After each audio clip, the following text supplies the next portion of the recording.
ಜಿಲ್ಲೆಯ ಅತ್ಯಂತ ಹಿಂದುಳಿದ ತಾಲೂಕು ಎನ್ನುವ ಹಣೆಪಟ್ಟಿ ಹೊತ್ತಿರುವ ಬೈಂದೂರು ತಾಲೂಕಿನ ಸರಕಾರಿ ಶಾಲೆ ರಾಜ್ಯದ ಉಳಿದ ಶಾಲೆಗಳು ಮೂಗಿನ ಮೇಲೆ ಬೆರಳಿಡುವ ಕೆಲಸ ಮಾಡಿದೆ.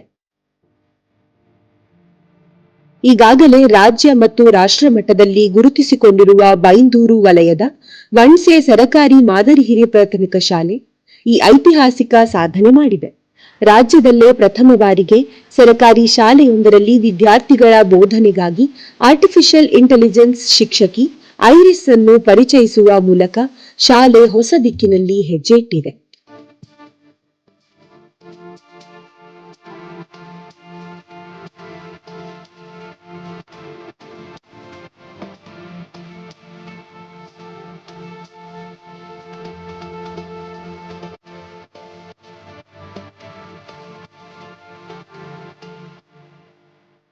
ಹೊಸ ತಂತ್ರಜ್ಞಾನ ಆಧಾರಿತ ಶಿಕ್ಷಣವನ್ನು ಇವತ್ತು ಸ್ಪರ್ಧಾತ್ಮಕ ಬದುಕಿನಲ್ಲಿ ನಾವು ಮಕ್ಕಳಿಗೆ ನೀಡಬೇಕಾದಂಥದ್ದು ಅನಿವಾರ್ಯ.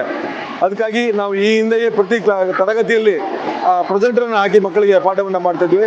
ಹಾಗೆ 5 ವರ್ಷದ ಹಿಂದೆಯೇ ಸ್ಮಾರ್ಟ್ ಇಂಟರಾಕ್ಟಿವ್ ಬೋರ್ಡ್ ಇಟ್ಕೊಂಡು ಪಾಠವನ್ನು ಮಾಡ್ತಾ ಇದ್ವಿ. ಒಳ್ಳೆ ಕಂಪ್ಯೂಟರ್ ಲ್ಯಾಬ್ ಇಟ್ಕೊಂಡು ಮಕ್ಕಳಿಗೆ ತಾಂತ್ರಿಕ ಶಿಕ್ಷಣವನ್ನು ನಾವು ನೀಡ್ತಾ ಇದ್ದೀವಿ. ಹಾಗೆ ಇವತ್ತು ರಾಜ್ಯದಲ್ಲಿ ಪ್ರಥಮ ಬಾರಿಗೆ ಟೀಚರ್ ರೋಬೋ ಆಧಾರಿತ ಟೀಚರ್ನ ಇವತ್ತು ಇಂಟ್ರೊಡ್ಯೂಸ್ ಮಾಡಿದ್ದೇವೆ. ಕರ್ನಾಟಕದ ಸರ್ಕಾರಿ ಶಾಲೆಗಳಲ್ಲಿ ಇದು ಪ್ರಥಮ ಪ್ರಯೋಗ ಆಗಿದೆ. 2024ರಲ್ಲಿ ತಿರುವನಂತಪುರದಲ್ಲಿ ಪ್ರಥಮ ರೋಬೋ ಟೀಚರನ್ನ ಐರಿಸ್ ಅನ್ನುವ ಒಂದು ಟೀಚರನ್ನ ಮೇಕರ್ ಲ್ಯಾಬ್ಸ್ ಎಜುಟೆಕ್ ಪ್ರೈವೇಟ್ ಲಿಮಿಟೆಡ್ ಸಂಸ್ಥೆಯವರು ಪರಿಚಯಿಸಿದ್ರು. ಬಹುಶಃ ಅದೇ ಟೀಚರನ್ನ ಇವತ್ತು ನಾವು ವಣ್ಸೆಯಲ್ಲಿ ಇವತ್ತು ಆರಂಭ ಮಾಡಿದ್ದೇವೆ. ಮಕ್ಕಳಿಗೆ LKG ಇಂದ ಹಿಡಿದು 12th ಸ್ಟ್ಯಾಂಡರ್ಡ್ ತನಕ ಮಕ್ಕಳು ಎಜುಕೇಷನ್ ಸಂಬಂಧಪಟ್ಟ ಏನೇ ಪ್ರಶ್ನೆಗಳನ್ನು ಕೇಳಿದ್ರು ಅದು ಉತ್ತರವನ್ನು ನೀಡ್ತದೆ. ಹಾಗೆ 20 ಭಾಷೆಗಳಲ್ಲಿ ಇದು ಮಕ್ಕಳ ಜೊತೆ ಸಂವಹನವನ್ನು ಮಾಡಲಿಕ್ಕೆ ವ್ಯವಸ್ಥೆಗಳಿದೆ. ಸುಮಾರು 3.5 ಲಕ್ಷ ವೆಚ್ಚದಲ್ಲಿ ಇದನ್ನು ನಮ್ಮ ಹಳೆ ವಿದ್ಯಾರ್ಥಿಗಳು ಎಲ್ಲರೂ ಸೇರಿ ಧನ ಸಂಗ್ರಹವನ್ನು ಮಾಡಿ ಇವತ್ತು ಈ ಶಾಲೆಗೆ ಇದನ್ನು ಕೊಟ್ಟಿದ್ದೇವೆ.